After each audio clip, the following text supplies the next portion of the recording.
विदुर नीति में लिखा है सम भोजनम सम कीर्तनम सम कथनम परस्परम।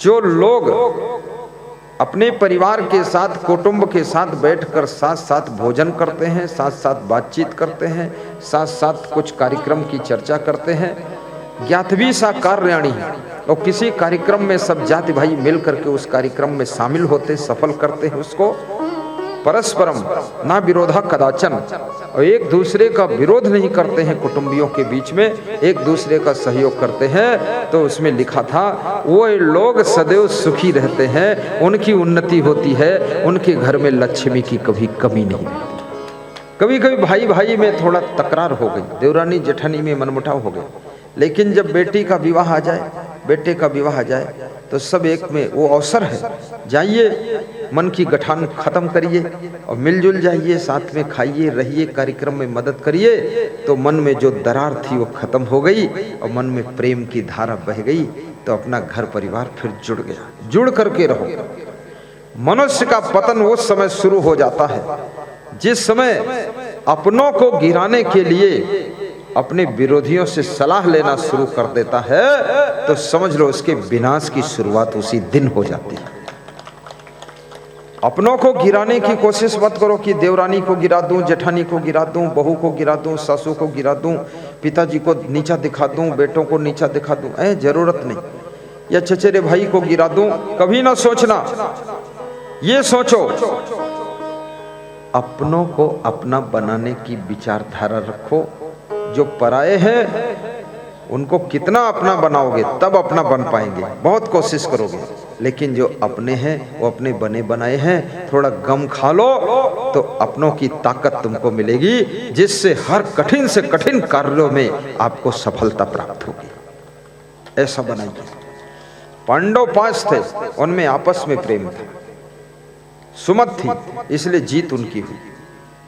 वे भगवान की भक्ति करते थे इसलिए जीत हुई उनकी। और पांडव विदुर जी का सम्मान करते थे इसलिए जीत हुई। कौरव उनमें आपस में भी प्रेम नहीं था और इसलिए हार हुई। उनके घर में विदुर का सम्मान भी नहीं था इसलिए उनकी हार हुई। उनके यहाँ भगवान कृष्ण की भक्ति भी नहीं थी इसलिए उनकी हार हुई। इसलिए आपके घर में भक्ति भी होना चाहिए। भक्ति आपको जीत दिलाती है, विजय दिलाती है, उन्नति दिलाती है, और भक्ति सुख दिलाती है। मानस में लिखा हुआ है भक्ति कठिन नहीं है, भक्ति बहुत सरल है।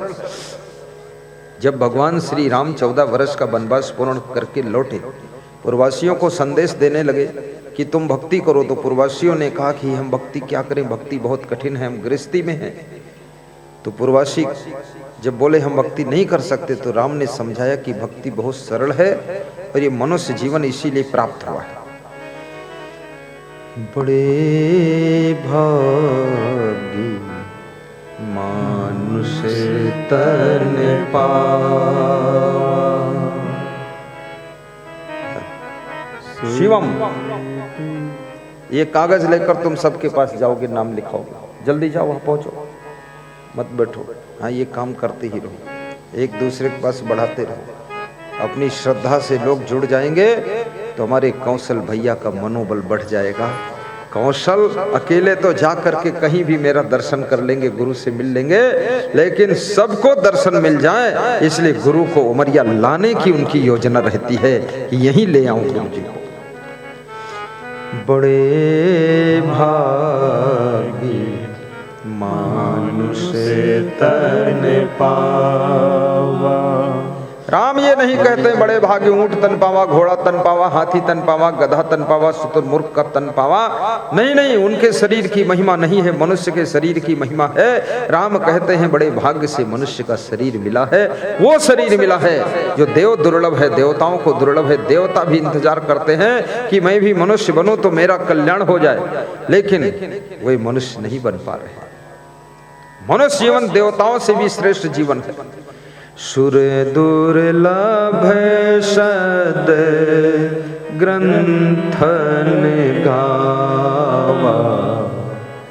गाओ गाओ साथ में। भाग्य मानुष तन पावा, बड़े भाग्य मानुष तन पावा, सुर दुर्लभ सद ग्रंथन गावा।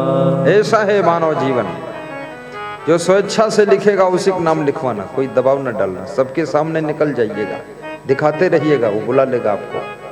हाँ देखो बुलाएगा, देखो बुलाया तुमको। हाँ दबाव से नहीं, क्योंकि दबाव से लिखोगे लिखा ही रहेगा, वो मिलेगा ढूंढे नहीं। कोई फायदा नहीं। अपन आइडिया लगाओगे हमारे पास 100 रुपये हैं, गिनोगे तो एक नहीं निकलेगा, क्योंकि वो तो आदमी दबाव से आया था।